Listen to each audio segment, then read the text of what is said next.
Hi Leute, es findet ja gerade die CES 2022 in Las Vegas statt und das hat Sony zum Anlass genommen, Details über die PlayStation VR 2 anzukündigen.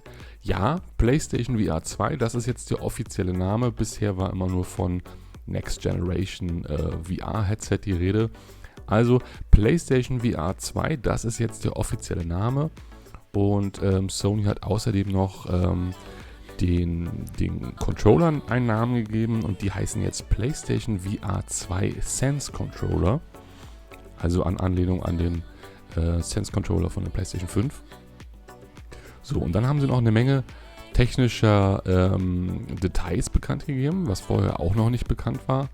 Und dazu wechseln wir jetzt mal hier auf die Seite von Mix. Der hat das nämlich wunderbar schön auf Deutsch übersetzt. So, PlayStation VR 2. Spezifikationen. Und zwar, die PlayStation VR 2 besitzt ein 4K HDR OLED-Display. Ja? Das ist schon mal was Besonderes, weil mir ist keine andere VR-Brille bekannt, die ein HDR-kompatibles Display besitzt. So, dann haben wir eine Auflösung von 2000 x 2040 Pixeln pro Auge und eine Bildwiederholrate von 90 bzw. 120 Hertz. Der Linsenabstand ist einstellbar und das Sichtfeld soll ca. 110 Grad betragen. So, und damit bestätigt ist jetzt hier auch, dass die PlayStation VR 2 Inside-Out-Tracking hat. Wurde ja schon vermutet, aber jetzt haben wir es hier nochmal schwarz auf weiß. Es gibt Tracking-Kameras, 4 Kameras für das räumliche Tracking der VR-Brille und Controller und jeweils eine Infrarotkamera für das Tracking der Augen. Also PlayStation VR hat wirklich auch Eye-Tracking und das bietet natürlich eine ganze Reihe von coolen Möglichkeiten. Erstmal natürlich, um Performance zu sparen und auch natürlich ganz neue soziale Interaktionen.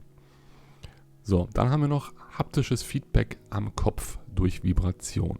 Ihr könnt Sachen spüren am Kopf und das soll auch eine ganz neue Erfahrung sein. Wenn zum Beispiel irgendwie euch was am Kopf trifft oder was in der Nähe von euch irgendwie vorbei zischt oder sowas. Ne? Ihr merkt einfach das durch Vibration. Das könnte sehr, sehr cool werden.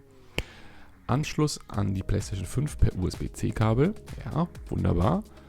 Also vorne hat die PlayStation 5 ja so einen USB-C-Slot. Da könnt ihr dann einfach mit diesem einfachen Kabel die PlayStation VR 2 anschließen.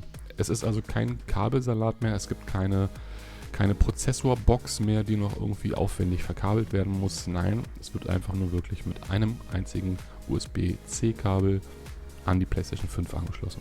Das ist schon mal sehr cool.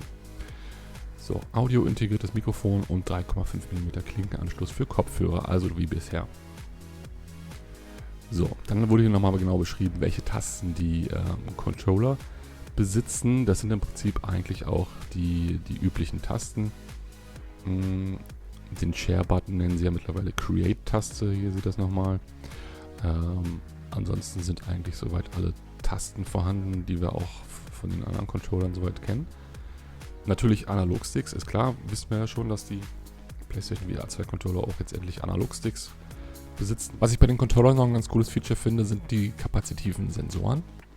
Berührungserkennung, das fand ich nämlich immer schon bei den Oculus-Controllern ganz cool, dass wenn du im Prinzip nur den Finger aufgelegt hast, auf den Joystick zum Beispiel, hat er ja schon das erkannt und dann schon dadurch zum Beispiel dann eine Daumenbewegung ausgeführt.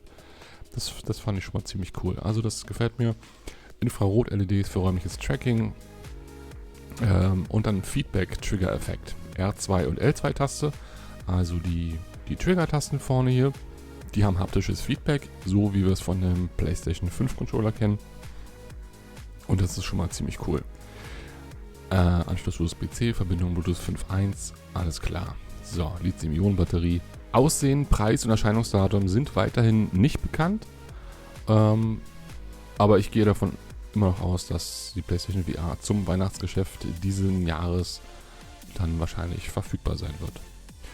Es gab ja jetzt auch gerade einen Leak die Tage irgendwie, dass die PlayStation VR jetzt in die Massenproduktion geht und zum Start hin 1 bis 2 Millionen Geräte verfügbar sein sollen. Wann auch immer dieser Start ist. Schauen wir mal. Ich Hoffe nur, dass bis dahin die Nachfrage der PlayStation 5 gedeckt werden kann, weil was nützt uns ein super tolles neues VR-Headset, wenn es die entsprechende Konsole, die es dafür benötigt, einfach nicht zu kaufen gibt auf normalem Wege. Also da hoffen wir mal, dass sich das ein bisschen beruhigt bis dahin mit der PlayStation 5. Wir fassen nochmal ganz kurz zusammen. Die PlayStation VR 2, ja, das ist jetzt der offizielle Name, besitzt ein 4K HDR OLED-Display, was schon mal ziemlich geil ist. Es bietet Full-Featured Rendering, was Performance spart ohne Ende.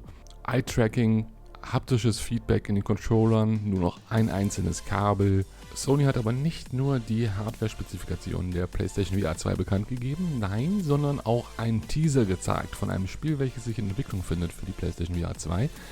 Und es wurde ja schon vermutet, dass sich ein Spiel im Horizon-Universum in Entwicklung befindet. Und das wurde jetzt damit bestätigt und ein ganz kurzer Teaser-Trailer gezeigt. Den möchte ich euch natürlich jetzt nicht vorenthalten. Also schauen wir mal rein in Horizon Call of the Mountain.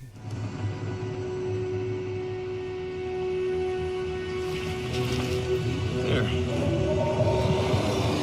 What's that tonic doing? It's heading towards Starling's grasp. It's headed towards us.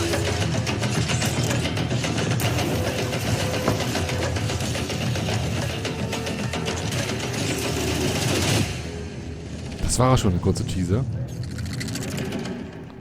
Sony hat auch noch ein Auto gezeigt. Also Sony baut auch noch Autos.